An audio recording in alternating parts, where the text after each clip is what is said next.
Hey guys, and welcome back to my channel, and welcome to Vlogmas Day 9. For today's video, I am taking you guys through my gym do's and don'ts. This is actually something that we came up with together because on my Instagram, I popped up a little question box saying, what are your gym etiquette do's and don'ts? What are the things that you need people to know you definitely need to be doing in the gym, and that you definitely 1010% need to never, ever in 1 million years do in the gym?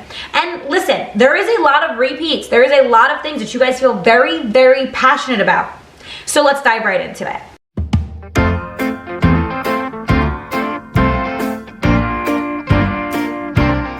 Alright, I wanted to dive right into it. I wanted to talk about our do's and don'ts of the gym. You guys have so many repeat things that you guys said. There are some that I came up with, some that literally ended up matching up with the ones that you guys said. And so the biggest one that I got, there's so many that say this. It says, do wipe stuff down that you use. Another one says, do always clean the seats before moving. The amount of people I don't see doing this.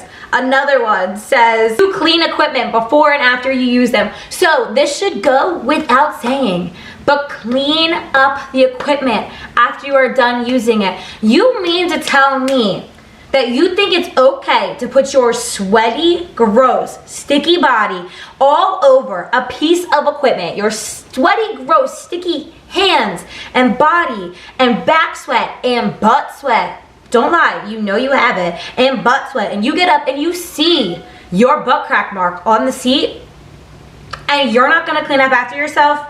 That's disgusting. Clean up after yourselves in the gym. Wipe the equipment down before and after you use it. Listen, before COVID, I feel like it was so rare that people wiped things down before they used it, and they would just do it after they used it. Listen, some people never did it before or after and still don't do it before or after, and that's nasty. But now post-COVID, we were kind of taught to do it before and after, just in case the person before you didn't wipe it down. You do it before and then you do it again after. So as a rule of thumb, wipe your equipment down 110% after you are done using it.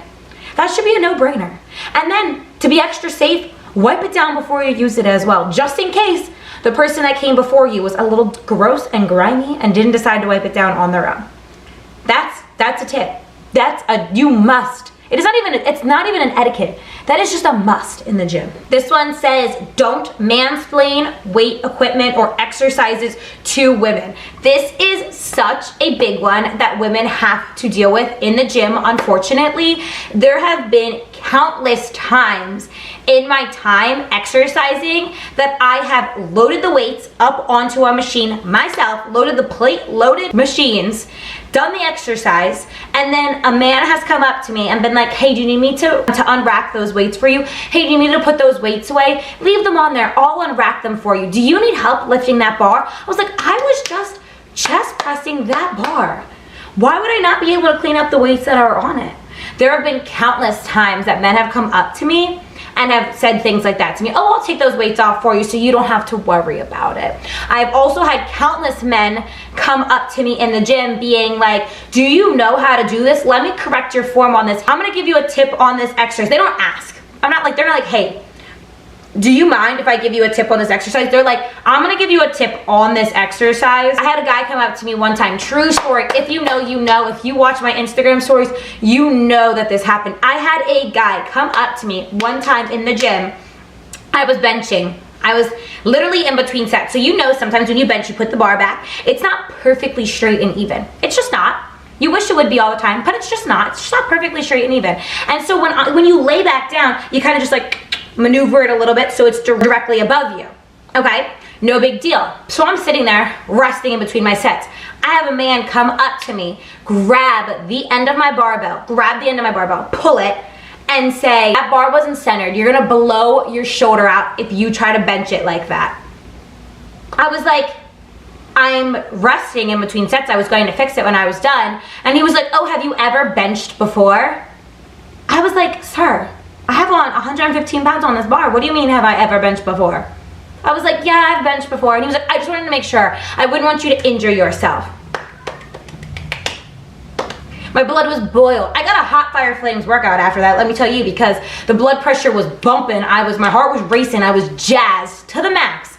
But that is just a no. It is a no to do in the gym. Listen, it is a no to do in the gym, male or female, to go up and like over explain something to somebody who doesn't need it, to give like unwanted advice to somebody who doesn't need it. But especially as a man in the gym, don't go up to a female and try to mansplain to them how to use equipment. If they can re-rack your weights for you, because if they needed help, they would definitely ask. Listen, if they look dazed and confused in the gym, you can go up and ask and just be like, hey, do you need help with anything? Hey, are you okay? That's totally different than coming up to someone's bar and yanking on it. Listen, that was a long-winded rant, but I could get jazzed up about this one for so long. Please, please, please. Women already feel so uncomfortable in the gym as is because of countless reasons. Not only just men mansplaining things to them, but people staring at them, people judging them just being self-conscious as is. Please do not be another reason why women feel uncomfortable in the gym. Do not feel the need to over-explain to somebody or like go up to them and just like correct their form, correct their bar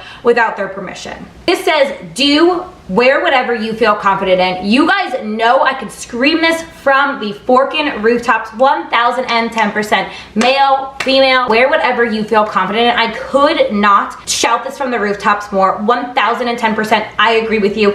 If you are somebody who feels confident in a sports bra and leggings, wear it. If you're somebody who feels comfortable in sweatpants and a sweatshirt, wear it. If you're a guy and you like those stringers, just make sure those nips are covered, because typically that's a gym policy. So just make sure the nips are covered. But other than that, pop off. You do what you want to do and wear what you want to wear and wear what you feel comfortable with in the gym. Once again, the gym is such an intimidating place for people as is. Feel like you put on an outfit that makes you feel confident and makes you feel like you're going to crush a workout, then wear it. And don't let anybody tell you that you can't.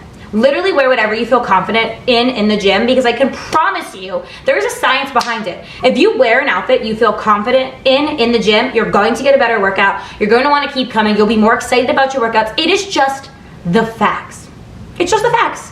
It is just the honest truth that when you wear something you feel confident in, you're that much more excited about your workouts are that much better. Listen, it's just science. I can't explain it to you. I just know it's a thing from experience. So wear whatever the heck you want to wear in the gym, and don't let anybody tell you that you quote unquote should not be wearing that, unless you're like naked. Obviously, then put some clothes on, you know. It says, do be kind to everybody. 1010%. We are getting into the busiest time of year for the gym. We are going into the new year. We are going into a time where you are going to see so many new faces in your gym. You may see so many people who are a little bit more confused, who take a little bit longer on equipment, who may not exactly know what they're doing in the gym and may be doing things wrong. So just be kind to people. This kind of goes back to what I was saying about mansplaining before. There is a way to go up to somebody. If they look confused, if they look like they need help, there is nothing wrong with going up to them and being like, hey, do you need help? Hey, do you need to find something in the gym? Oh, can I help you with something? There is nothing wrong. It's just all about the approach. If you see someone doing an exercise and it looks like they are going to injure themselves doing it, there is nothing wrong with checking up on them as a person and making sure that they are okay. There's absolutely nothing wrong with that, in my opinion, but it is all about the approach. You will see so many people with all these new people coming in the new year that will film new people in the gym, that will make fun of new people in the gym, that will tell them and complain about them that they don't belong. Guess what? We were all beginners in the gym at some point. We were all people in the gym who did not feel as confident as we do right now. There is a reason that we are all showing up for ourselves, whether it is your first day or your 10th year in the gym. There is a reason you are showing up for yourself. And so just be kind to everybody, because you have no idea. It could be their first day in the gym. It could be their first day back in a while. They could have just gotten back from a major surgery and they are already so nervous and intimidated to be there. And then if you make them feel even more nervous and intimidated, like, we just don't have time for that. Be kind to everybody, especially this time of year when you're going to see so many new people in the gym. Just be kind to everybody, because you were that person at one point who didn't know how to use a piece of equipment. I still sometimes run into equipment that I've never seen before and I use it, and at first I'm very confused by it, but now I can just laugh it off. But in the beginning, that is such a scary and intimidating situation.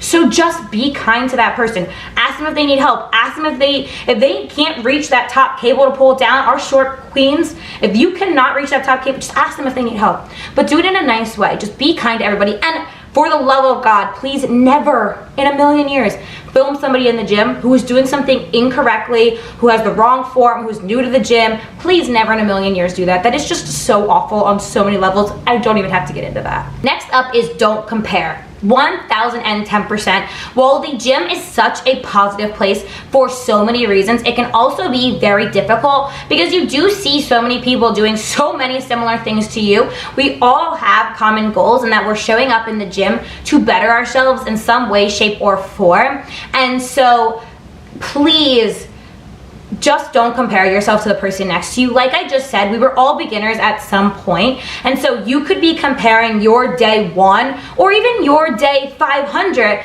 to someone's day 1,000 or 10,000 or however long they've been at the gym.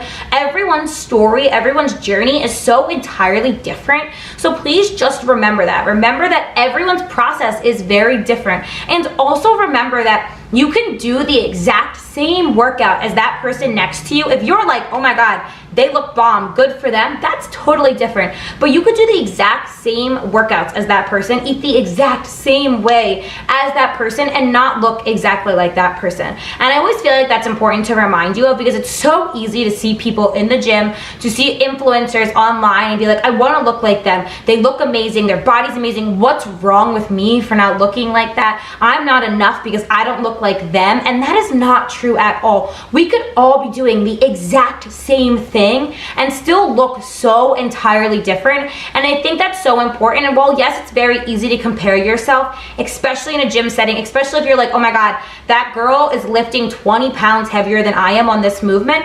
That's amazing. Good for her. You can go ahead and hype her up, compliment her, but that does not mean there's anything wrong with what you're doing. You'll get there eventually. Maybe she's been doing this for 5-6 years longer than you are. You have absolutely no idea. So just be kind to yourself and try not to compare to other people around you. This was another one that I got a lot, was don't go right next to somebody on a piece of cardio equipment. Yes, yes, yes. This is like an unspoken rule. Of course, if there is no other cardio equipment in the line of cardio equipment, like let's say you want to use a treadmill and all of the treadmills are being used except for the one right next to me, yes, of course, go on the one right next to me. However, if there are 50 treadmills open in the line of treadmills and you choose to go to the one right next to me when there are 50 open treadmills, that's not okay. That's unacceptable in my opinion. You should not be doing that. That is just like an invasion of privacy at that point. Like, in my opinion, there's 500 other options and you chose the one right next to me. Like, I don't care if that's a treadmill you always use. Guess what? Today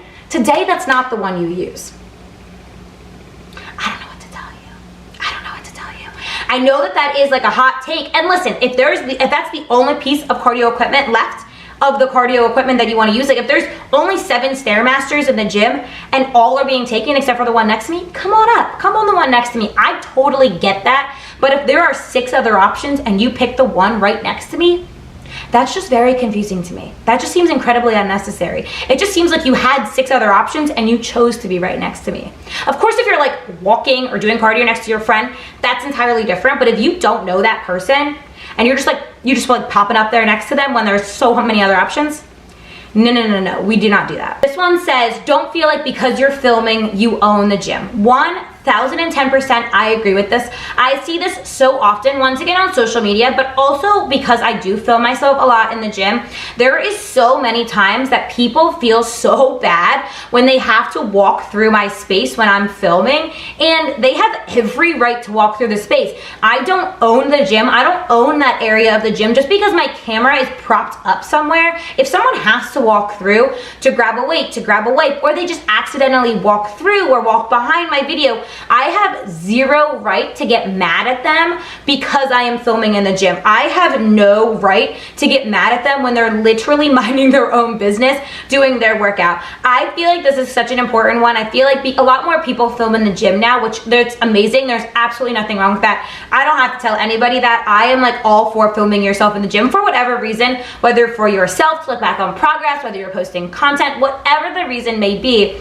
A lot more people are filming in the gym now. There is nothing nothing wrong with that. So the couple points that I want to make on this is please just be aware of your surroundings. That's something I try to do a lot when I film. I try to really make sure that I don't get anyone in my background unless I absolutely have to. If I can be the only person in that video, one, I just like it a lot more as a content creator. I like to be the only person in the video. I don't want there to be a ton of things going on behind me. But two, that person didn't ask to be in my video. They just happened to be working out at the same time that I did. So please be very aware of your surroundings. And of course, if you have to get somebody in, so be it, but just try to be as conscious of it as possible. And two, be very aware that because you are filming, one, sometimes people do feel uncomfortable. So if you start to get that vibe, just stop filming. It's not that big of a deal. And two, just be aware of your surroundings. Like if someone's walking by, it's not that big of a deal. You don't give them eyes. You don't roll your eyes at them. You certainly don't make comments. They have every right to walk through your video. One, they may not have realized you're filming. And two, even if they did, that might have been the only time that they could have grabbed that weight. Like they needed to get new weights until they had to walk through your video. And that is absolutely okay. You do not have any more of a right to be in the gym than they do just because you're filming. This one says, don't ever interrupt somebody mid-set, even if it's just to ask them a question. Please just wait. I agree with this 100%. It can be incredibly distracting and also almost dangerous to interrupt somebody mid-set. If you have to ask them a question, if you're gonna hit on them, if you're gonna ask them out, and we can get into a whole other topic of asking somebody out in the gym another time. It is not the video for that, Sister Sally's. It's just not. But if you're going to even ask somebody a question in the gym, then just make sure that it's not in the middle of their set. Make sure they are done that exercise and done that set before you interrupt them. Just in between sets, okay, they put their weights down for a second and then you're like, oh, excuse me for a second, ask them the question. It can be honestly dangerous to interrupt somebody mid-set because especially like what if you're benching and now all of a sudden you like are distracted and you drop the weights on you. Like, no. Let's just wait an extra 30 seconds. Unless it's like life or death and the building's on fire, just wait till they're done their set, you know? This one says, don't superset exercises across the gym. 110%. I agree with this. This is such a big one and one that you will see a lot of people do, that they'll pick a movement with dumbbells and then like the dumbbells are just on a bench and it's like you're assuming someone's using it because there's dumbbells on a bench, maybe there's a water bottle, but then like across the gym they also have a machine with their towel and their bag, and so you're like, okay, that's being taken too, and you see them walk back and forth. And you're like, okay, so I can't use that bench and I can't use that machine. So now you're taking up 2 spaces in the gym. That's just like a big no-no for me. Like it's different if you like bring dumbbells over to a cable machine, in my opinion, and you're supersetting, and while you're resting from the cables, you're doing a dumbbell exercise. Like I think that's totally fine. Same with bringing dumbbells over to a machine. But if you're supersetting things across the gym, that it's to the point where you have to walk away from what you're doing, that I'm like, is somebody using this? And somebody's like, yeah, somebody's using it, they keep coming back and forth. And I'm like, okay, well, I wanted to use it. You know what I mean? So it's just like, be aware, once again, that you're not the only person in the gym and maybe somebody else wants to use that. So just like, you can superset with that machine, just bring it over to the machine or do all of your exercises over at the dumbbells and then do all of your exercises over at the machines. That's something I try to do a lot. I plan out my workouts where it'll be like, okay, everything on the dumbbells will be together, everything on the machines will be together, everything on the cables will be together. So I'm not like bouncing all around the gym and it's just like like chaotic and stressful, and you know, that's just how I plan my workouts. So I would encourage you to do the same, because the last thing you want to be is that person who supersets exercises across the gym and is bouncing back and forth and is taking 2 pieces of equipment up, especially when your gym is busy, that now someone can't use either of those pieces of equipment when you're only on it for half the time, you know? Okay, and then last but certainly not least, the biggest one besides cleaning your equipment that I got was re-rack your weights. Do re-rack your weights. Yes, 110%. You guys know that this is a big pet peeve of mine. I have talked about it on TikToks countless times, that people need lessons in how to re-rack their weights, because you're telling me that these meatheads can load up 5 45-pound plates on either sides for that leg press machine, but then they do their 4 sets and they walk away and they don't clean up their equipment? That's mind-boggling to me. Absolutely mind-boggling to me that they don't do that. Because I can't imagine leaving a piece of equipment, one not wiped down and one with the weights still all loaded up onto it. Because like then for me, then I stroll over just ready to use a leg press and I just need 2 45-pound plates on each side, which like pop off, good for me. But I have to take 3 45-pound plates off of each side. That's a lot. That's a lot of weight to take off. Before I even started my exercises, now I'm exhausted because I just unloaded all of your weights. So it's the biggest etiquette thing in the whole world. It's just a respect thing for the next person that's going to use your equipment. It's entirely different if someone's coming up to you as you're unloading and they're like, hey, you can just leave them on there. I'm going to use that same weight. Or hey, just leave them on there. I've got it. That's entirely different. That's happened to me before. Like if I'm squatting and a guy's going to come up and use the bar after me, they'll be like, oh, no big deal. You can leave that on there. And then they use that as their warm-up weight, which like, whatever, it's fine, I get it. But that's totally entirely different. But please, never in 1,000,000 years, just walk away from a piece of equipment with all of your weight still on it. That is so rude for the next person who's going to come up, because now they have to re-rack all of your weights and put them away and then rack the weights that they want to use up. And now all of a sudden, 10 minutes of their workout is gone because they were just cleaning up after you and then putting their stuff back on. You know, like it's just a respect thing. All right, y'all, I'm going to wrap up the video here. Listen, we got a little heated, but there are just some things that are cardinal no's in the gym, cardinal red flags in the gym that you just do not do, and then cardinal things that you want to make sure that you are doing, like cleaning up after yourself and making sure you re-rack your equipment. Thank you. I just wanted to make sure that got across one more time for you guys. You guys submit such awesome ones onto my Instagram. I like barely had to go into my own notes because I was just pulling up what you guys answered, and it was literally all of the same things that I had written down. So it's nice that there are just like gym etiquette do's and don'ts that you want to do and you want to definitely avoid. So with that being said, I am going to wrap up the video here. I hope you guys liked this video. If you did, please make sure you go ahead and give it a big thumbs up. You already know it supports my channel. If you haven't already, make sure you subscribe, hit that bell notification so you don't miss another video that I post. If you haven't, make sure you follow me on my Instagram so you can see the fitness, health, and lifestyle content that I post on there. And I will catch you guys here next time.